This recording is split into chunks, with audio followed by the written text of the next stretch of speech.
Hey crafty people, in this video we're talking about abbreviation WS, which stands for wrong side. Wrong side is the side of the fabric that will not be facing you when the project is complete. So for example here I've got the simple cable stitch and it only shows up on the right side of the work. So the wrong side looks completely different.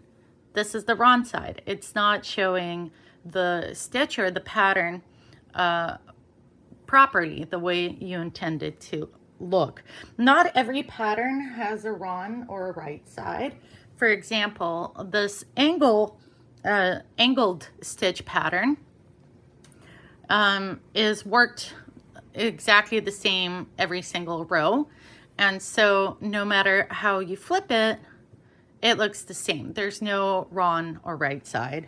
Something like a simple, just one stitch pattern, same thing.